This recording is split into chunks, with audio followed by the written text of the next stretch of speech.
어제 본문에 이어 사람을 죽이는 부분에 대한 이야기를 다루고 있습니다. 이스라엘 사람들은 아무것도 없는 진공 상태에서 신앙생활을 했던 것이 아니라 사람이 사람을 죽이는 피해자가 될 수도 있고 내가 사람을 죽여야 되는 가해자가 될 수도 있는 전쟁터 가운데 떨어져 있었던 것이 이스라엘 사람들이었음을 잊지 말아야 됩니다.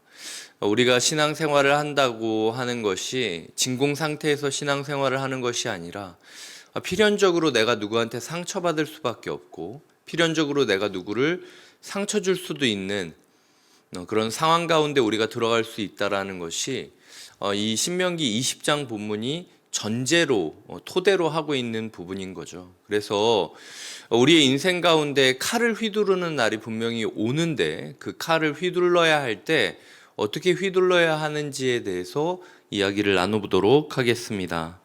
먼저 1절에 보면 두려워하지 말라. 일단 칼을 들었으면 끝장을 볼 각오를 하고 달려들어야지 망설이고 두려워하면서 영적 전투를 하면 매일매일이 패배로 이어지게 될 것이다. 일단 하나님의 명령을 따라 영적 전투를 선포하고 그리고 실제로 우리 가정의 변화, 교회의 변화, 사회의 변화를 위하여 나아간다라고 한다면 소위 말해서 무라도 썰 각오를 하고 달려가야지 뒤를 자꾸 돌아오지 말고 걱정하지 말아라 라고 하는 것이 전쟁의 대원칙이라고 보시면 됩니다. 2절에 보면 가장 먼저 선포해야 되는 존재는 제사장입니다.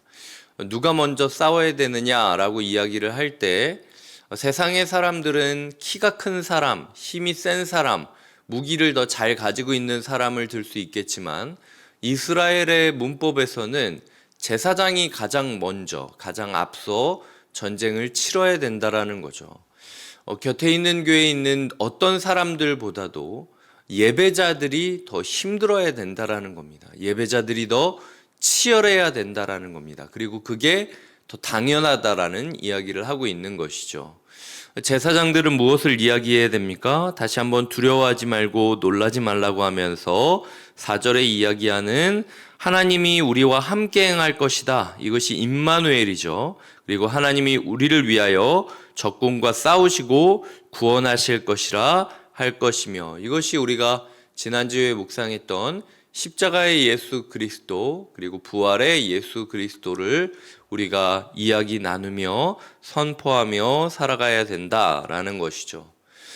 기본적으로 우리가 주일 예배가 우리 한 주의 시작이라고 생각하시는 게 맞습니다. 주일 예배 가운데 제사장들의 이야기를 통하여 예배자들의 찬양 소리를 통하여 저의 설교를 통하여 우리가 이 얘기를 듣는 거죠. 하나님이 우리와 함께하고 있다. 하나님이 우리를 위하시고 있다. 하나님이 우리를 위하여 싸우시고 있다. 하나님이 우리를 구원하실 것이다. 사실은 많은 설교와 많은 찬양들이 있지만 결국 이 이야기로 가기 위한 과정을 이야기 다룬다라고 생각하시고 우리의 영적 전쟁의 초침을 이 주일 예배로부터 시작을 해야 된다라는 것을 잊지 마셨으면 좋겠습니다. 지금 수요일이지 않습니까? 지난 주일이 어떤 메시지가 선포되었고 어떤 찬양이 울려 퍼졌는지 다시 한번 복귀하시는 게 필요해요. 복귀하지 못하면 전쟁의 첫걸음이 꼬인다라는 겁니다. 엉킨다라는 겁니다. 쓰러진다라는 겁니다. 무너진다라는 겁니다. 그래서 이런 부분에 있어서 우리의 영적 전쟁의 첫 걸음이 어디로부터 시작되는지 기억하셨으면 좋겠고요. 5절부터 9절까지는 책임자들은 이라고 이야기하는데 대부분 전쟁이 일어나면 책임자들이 할 일은 수단과 방법을 가리지 않고 사람을 불러 모아야 되는 게 일반적인 전쟁 책임자의 역할입니다. 하나님은 하지만 전쟁 책임자들의 역할을 돌려보내는 역할로 두고 있다는 사실을 기억하셔야 됩니다. 아무나 끌고 앉힌다고 함께 싸울 수 있는 거 아닙니다. 숫자 많아졌다라고 해서 이길 수 있는 것도 아닙니다. 오히려 오합지졸들이 많이 모여 있으면 지휘관의 명령을 제대로 듣지도 못하고 자기 마음대로 움직이면서 패배로 갈 확률이 더 높다는 게 이스라엘의 문법임을 기억하셔야 돼요. 우리 교회 가운데 훈련 과정이 있습니다. 저는 이 훈련 과정이 사람들을 돌려보내는 과정이라고 생각을 해요. 내가 교회에 오래 다녔기 때문에, 내가 신앙생활을 오래 했기 때문에, 내가 아는 게 많기 때문에, 내가 당연히 순장도 할 수 있고 팀장도 할 수 있고 교회 안에서 직분도 받을 수 있다라고 이야기하는 사람들 앞에서 그게 아니라고 이야기해 주는 것이 훈련의 과정이라고 생각을 합니다.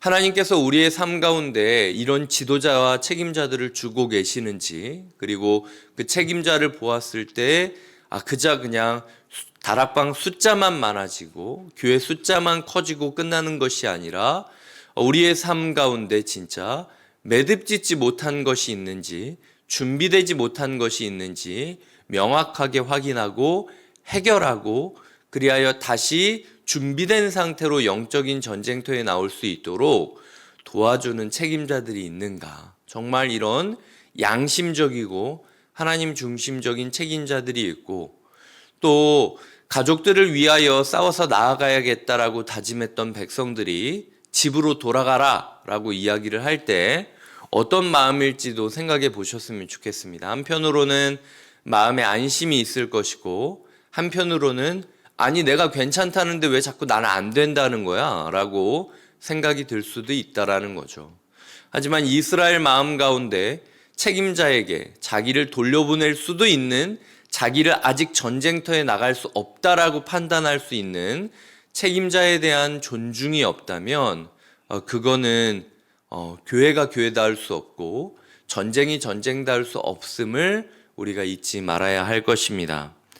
10절부터는 우리가 성읍에 먼저 화평을 선언해야 된다라고 이야기를 하고 있습니다. 싸워야 되는 순간이 온다 할지라도 화평을 잃지 말고, 만약 그 성읍의 사람들이 항복하겠다라고 의사를 밝히면 나의 분노를 위하여 그 사람들을 죽이는 것이 아니라 기쁨으로 그 사람들을 맞아주어야 된다. 어제의 원수였다 할지라도 오늘 하나님의 권세 앞에 무릎을 꿇는다면 누구보다도 형제와 자매가 되어줘야 된다는 것이 10절부터 나와 있는 이야기고요. 그리고 19절부터는 오랫동안 애워싼다 할지라도 그 성읍의 생태계를 무너뜨리면 안 된다라고 이야기를 하고 있습니다. 결국 우리가 해야 되는 전쟁은 살리기 위한 전쟁인 것이지 죽이고 황폐하게 만들기 위한 전쟁이 아님을 기억하며, 싸울 때 싸우더라도 최소한의 생태계, 최소한의 살 곳, 최소한의 머무를 지대는 만들어 놓고 확보해주고 싸우는 것이 필요하다라고 이야기를 하면서 이 전쟁으로 말미암아 피해를 받을 그 땅의 흔적들과 나무들과 짐승들까지도 배려하면서 전쟁을 해야 할 것을 명령하고 있습니다. 이제 오늘의 말씀을 맺겠습니다. 하나님께서 우리에게 싸울 때 싸움은 피할 수 없는 것이며 그 싸움 가운데 오늘 하루 두려워하지 말고 놀라지 말라라고 이야기를 하고 있습니다. 우리의 영적 전쟁의 시작점을 주일 예배로 두고 있는지 기억하시며, 우리가 정말 그 예배를 통하여 3절과 4절의 메시지를 절감하며 확인하고 있었는지를 점검하는 시간을 보내시고, 5절부터 9절까지 책임자들이 거듭 사람들을 돌려보내는 것을 기억하며, 세상 사람들은 크고 높고 센 군대를 필요로 하지만 우리는 준비된 군대를 필요로 하고 있다는 것. 그렇기 때문에 우리 교회 가운데 훈련의 과정을 통하여 많은 성도님들이 본인이 얼마나 준비되었는지를 파악하고 준비되지 못한 부분들을 준비해 가면서 때를 기다리고 책임자에 대한 존중함을 가질 수 있기를 기도해 주셨으면 좋겠고요. 10절부터 18절까지를 통하여 우리는 먼저 화평을 선언해야 된다는 것을 잊지 말아 주시기를 바랍니다.